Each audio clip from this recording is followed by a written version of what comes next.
জন তার 10,000 কেজি ওজনের ভারী তলোয়ারটা মাটিতে নামিয়ে রাখলো। এমনকি একজন তলোয়ার মাস্টারও সেটাকে তুলতে পারত না। আসলে জনের কাছে ছিল তলোয়ারবাজির অসাধারণ প্রতিভা। মাত্র 5 বছরেই সে তলোয়ারবাজির সর্বোচ্চ স্তরে পৌঁছে গিয়েছিল। কয়েকদিন পর এক বিশাল তলোয়ার প্রতিযোগিতা শুরু হতে চলেছিল।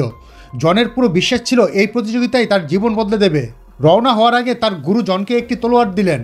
বললেন এর ওজন মাত্র 1000 কেজি এবং এটাকে সবসময় পিঠে বয়ে নিয়ে চলতে হবে। কিন্তু জন জানতো না আসলে সেই তলোয়ারটির প্রকৃত ওজন ছিল 10,000 কেজি। প্রতিযোগিতা শুরু হলো। নিয়ম ঘোষণা করা হলো। প্রথম রাউন্ড, ঝরে পড়ে যাওয়া পাতা কাটা। যে সবচেয়ে বেশি পাতা কাটতে পারবে সেই হবে বিজয়ী। প্রথম প্রতিযোগী ছিল এক ধনী ছেলে। সে সঙ্গে সঙ্গে 12টা পাতা কেটে ফেলল। দ্বিতীয় প্রতিযোগী ছিল এক রহস্যময় যোদ্ধা। সে স্থির হয়ে দাঁড়িয়ে রইল। হঠাৎ তার তলোয়ার বের করলো। তলোয়ার থেকে ছিটকে বেরোনো শক্তিতে মুহূর্তের মধ্যেই সব পাতা চূর্ণ বিচূর্ণ হয়ে গেল। চারদিকে সবাই হতবাক। তৃতীয় নম্বরে আসলো জন। জন তার 10,000 কেজি ওজনের ভারী তলোয়ারটা পাতার দিকে ঘোরালো। প্রচণ্ড চেষ্টা করেও সে মাত্র 4টি পাতা কাটতে পারলো। সঙ্গে সঙ্গে চারদিক থেকে জনকে নিয়ে ঠাট্টা বিদ্রুপ শুরু হয়ে গেল। দ্বিতীয় রাউন্ড, তলোয়ারের আত্মাদের সঙ্গে লড়াই। তলোয়ার সমিতির সহসভাপতি ময়দানে 9টি তলোয়ার আত্মা ছেড়ে দিলেন। যে সবচেয়ে বেশি সময় ধরে তাদের আক্রমণ থেকে বাঁচতে পারবে সেই জিতবে। প্রথম প্রতিযোগী ছিলেন এক মহিলা।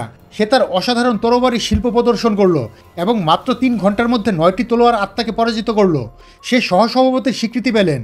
এরপর নামলো ধনী ছেলেটি। সে খুব একটা লড়াই করলো না, তবু পিছিয়ে পিছিয়ে আত্মরক্ষা করলো। সে 2 ঘন্টা পর্যন্ত টিকে থাকতে পারলো। সবশেষে নামলো জন, কিন্তু তার তলোয়ার ছিল ভীষণ ভারী। তাই জন মাত্র আধা ঘন্টার মধ্যেই হেরে গেল এবং এইভাবে সে সবার মধ্যে সবচেয়ে দুর্বল প্রতিযোগী হিসেবে বিবেচিত হলো।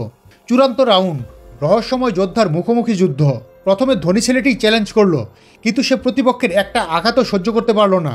এরপর মহিলা যোদ্ধা সামনে এলেন। তারা দুইজনই অসাধারণ দক্ষতার লড়াই দেখালেন, কিন্তু সে মাত্র 2টি আঘাতের পরই পরাজিত হলেন।